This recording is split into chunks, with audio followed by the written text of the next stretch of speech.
You're such an asshole. Asshole consulting. Gotta do all the work before the flight gets out of here.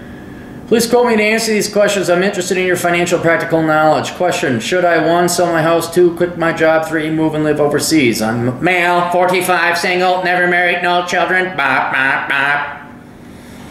I have about $200,000 in liquid assets and savings, about $200,000 in state pension, about $15,000 in cash. I owe about $10,000 on a vehicle worth $14,000.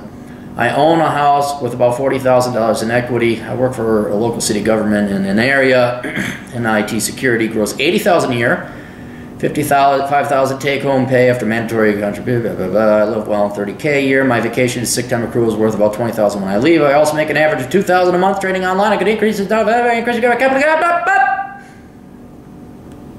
Reason for my inquiry: 1.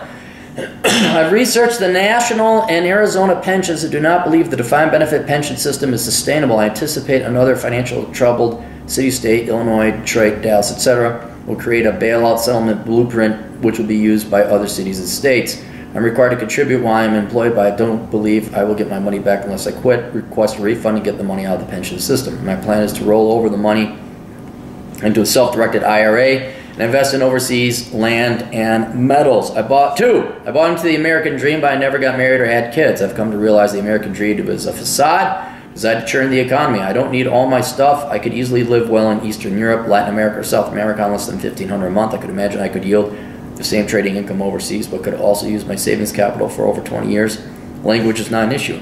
Why should I not sell my house, quit my job, and move overseas? What am I missing?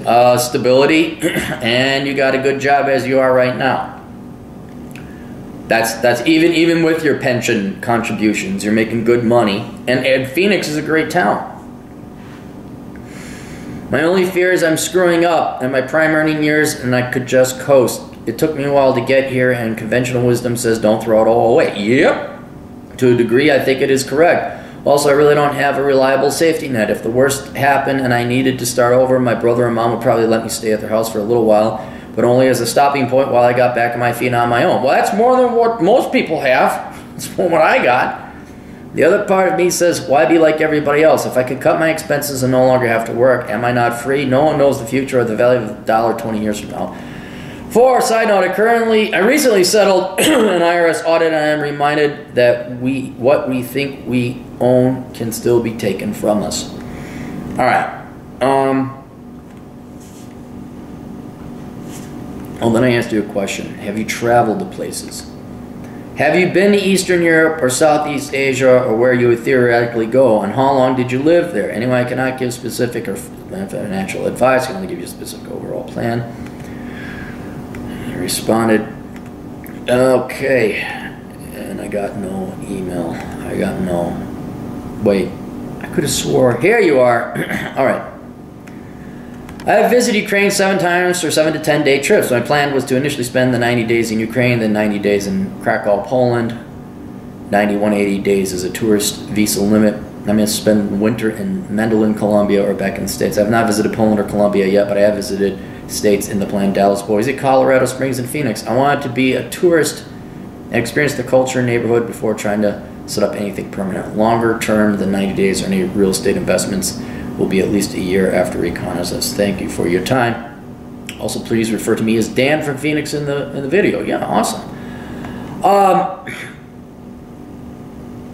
What do you got for assets again? 200K in liquid assets, 200K pension, a house, 40K in our pension.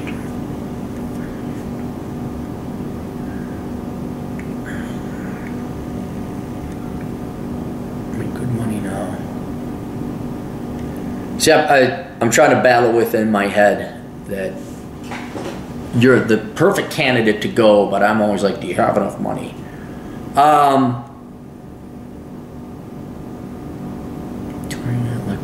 Yeah, you ain't got no kids.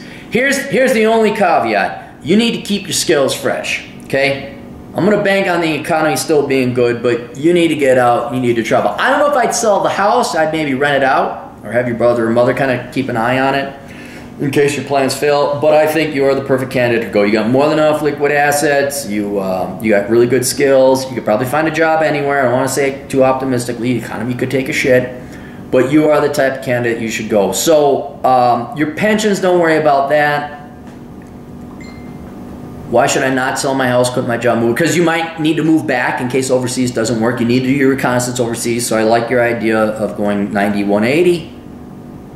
Screwing up. You're not going to screw up. You haven't screwed up.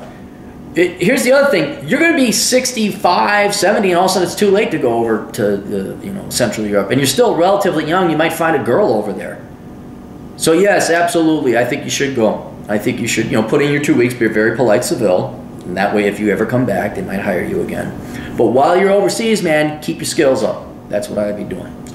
All right, that's it. You guys got questions? Got an answer? AskConsulting.com. See you guys later. Toodles.